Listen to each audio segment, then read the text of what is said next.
No, I cannot get mad about it because it's just not worth it. F them. Just F them. Welcome, acolytes. Today I am reacting to DEI Dustborn Studio Expose working with consulting firm DDM. Wow, I'm totally shocked. Yeah, laughing smiley. One from Vara Dark Titan Media. Now, why am I reacting to this? Well, there's basically no reason. I just seen this title. I was like, the F is the girl talking about. I actually look at her stuff quite regularly, so a fan here, a bit of a fan here.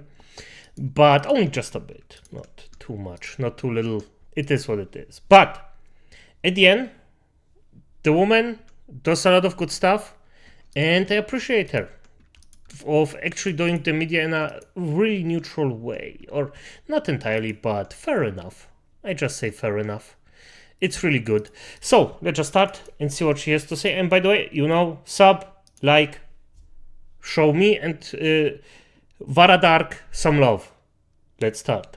Tries their best to hide the fact that they're working with narrative consulting companies, it blows up in their faces because the internet is forever, and if there are any ties to you and a company like that online, people will find them, and that is exactly what is happening right now because Dustborn is the latest, wokest game on the block that people have been pointing and laughing at, but now we're finding out that Red Thread has been caught working with a massive consulting company. I have a few different things to show off, but before I get into the topic, if you enjoy the content I create, check out the links in the description, join the community in my live streams, and consider supporting through Patreon or YouTube memberships. Now, the news with Dustborn has not stopped. We have seen the awful player counts, the terrible reviews, and the way that developers have responded to accusations.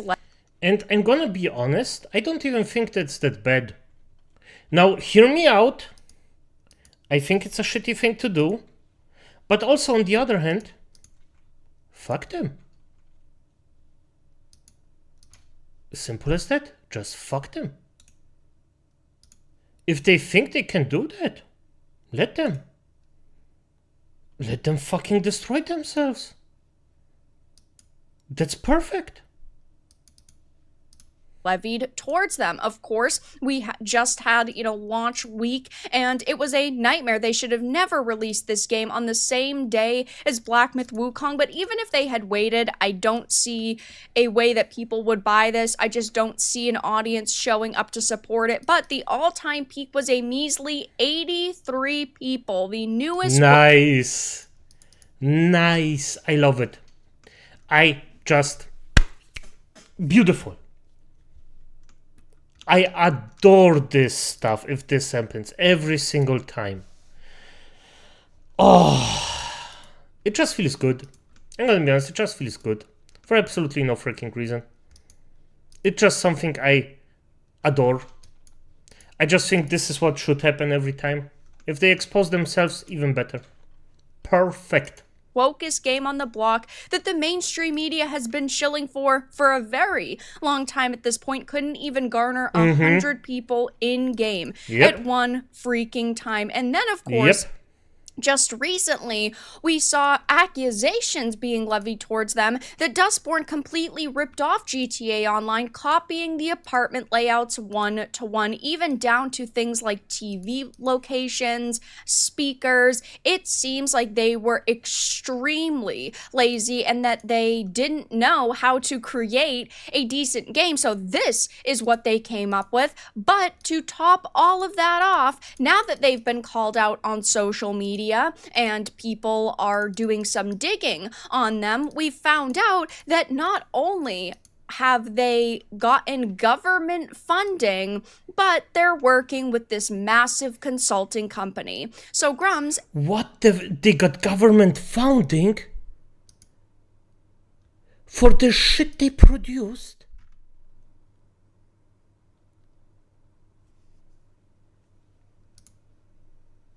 What the government actually invested in this fucked up bullshit.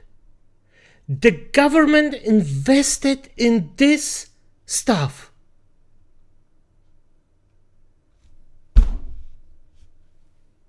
Whoa. am baffled. This can't be real. We have literally an epidemic of poor people. We literally have an epidemic of freaking old people not affording their food because they can't. And this is the important thing. I am just pissed off right now. Fuck. Okay. aka Mark Kern, had made a post saying Dustborn used far more government money than had previously been reported. The Norwegian Film Institute funded the game. It was roughly 1.4 million USD. This is in addition to the 150,000 euros from the Creative EU grant program. Oh! Why? Why?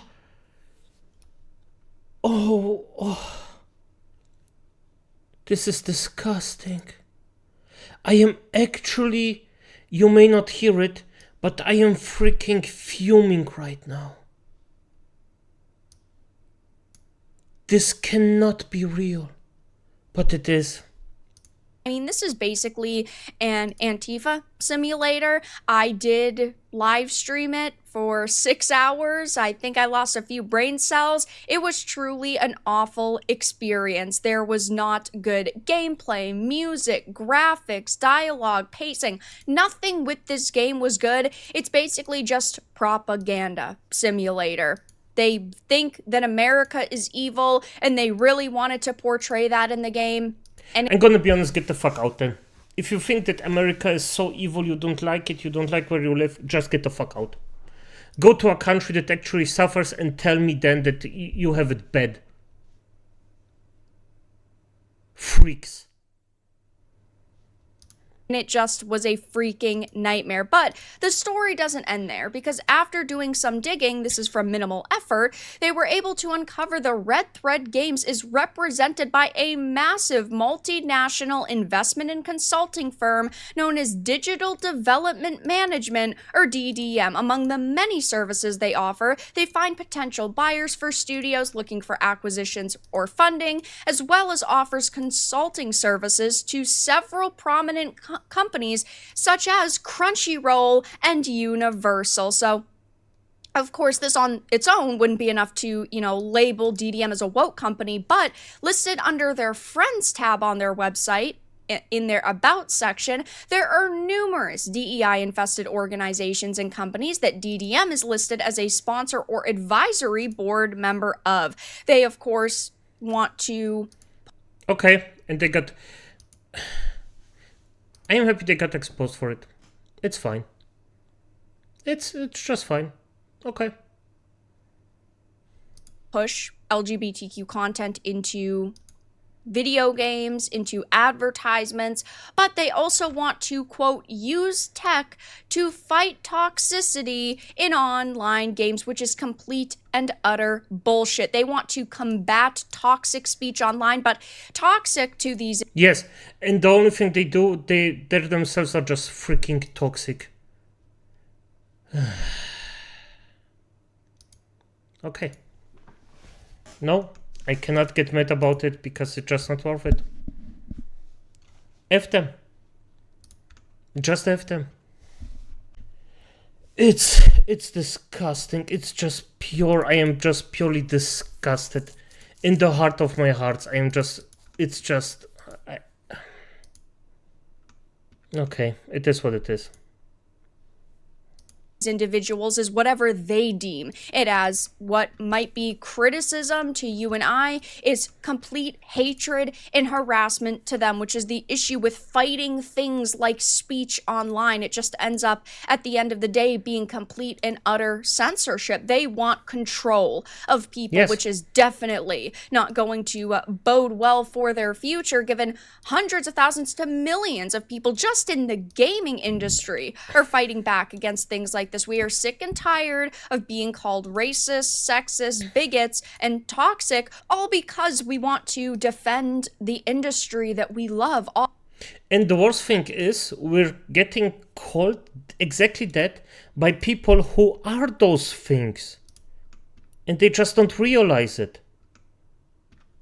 All because we want products to release that are actually good and deserving of our money. And their website doesn't explicitly state the company's stance on ESG or DEI, but it's a pretty safe bet to say that they are infected with the woke mind virus. I mean, they might not have it in bright flashing lights on their webpage, but judging by the partners that they have and the companies they've worked with, it's clear as day that this is something that they are trying to promote. And unfortunately, they are within the gaming industry, and Dustborn is on their list of products. And I can't say that I'm very shocked to hear that some, massive consulting company. No, me neither. I am not shocked. I just have not a hard time of accepting it. I am just baffled. I'm just totally baffled by this. And I shouldn't even be baffled by this. But I am. Company has worked with Red Thread and specifically on Dustborn. And if you really start digging into the projects that they've done, there are a lot of extremely questionable ones here. Yes, some of them are perfectly fine releases and honestly really great releases like Metroid Dread, Sekiro Shadows Die Twice, but again, lots of questionable ones like Atlas Fallen, for example. That was an extremely boring, bland, and yes, narrative-filled game that should have never been created, in my opinion. I live streamed a playthrough of it on the channel. It was another game that released that I personally regretted playing, just like Dustborn. I give these games a shot to try to be fair because I'm talking about them on the channel and I want to have my own genuine thoughts formed on them. But at the same time, I just cannot sit here and look at this company and go, oh yeah, what they're doing is perfectly fine just because they have a handful of decent games on this list. I'm not somebody who, at the end of the day, is going to look at one single company and, boycott them and absolutely refuse to touch any games they're affiliated with, because sometimes, yes, bad companies can still make pretty good products, but if you look at these, there's just nothing. And she's correct about that. As annoyed as I am saying that, but she's correct about that. Even bad companies can do sometimes good products. But for fuck's sake. Here to praise or to say, wow, these are a lot of green flags. It's just not, apparent. There are many questionable products here again. And looking at this list, it's absolutely massive. So I will be keeping my eye on, DDM going forward, any companies potentially working with them. But, when you've got Lord of the Rings, the Gollum game, and Dustborn on your list, it definitely raises quite a few red flags, and this is a company that we are going to have to keep an eye on, just like Sweet Baby Inc., Black Girl Gamers, Gamers X, all of these, consultants. No, and I disagree with her on... now that she actually said enshrouded, really, for F's sake, you should be wary of that. Because Sweet Baby Inc., because I know enough about Sweet Baby Inc. to actually say that, they are toxic scum. Very toxic scum. If you in any way support that, no, get the fuck out. Just get the fuck out. Don't. Consulting companies that at the end of the day are really only there to, manipulate products. So now we have another consulting company we've got to keep our eyes on going forward, and I definitely will be doing that. But Dustborn was already a massive failure. It was already a lost cause. There was nothing that they could do or say to make this experience any better. It was truly an abysmal one. I can't believe I played 6 freaking hours of it because of how awful it is. But now we know Red Thread Games has been caught working with a massive consulting company, and it seems that they wanted to try to hide it, but you can't hide anything on the internet. And of course, once information's already out there, the internet doesn't forget. But that's all. That's true. And the internet doesn't forget, so no matter what happens, they are actually quite effed. Fuck me, really? God damn it. But okay, acolytes, I am just done for today. Good night.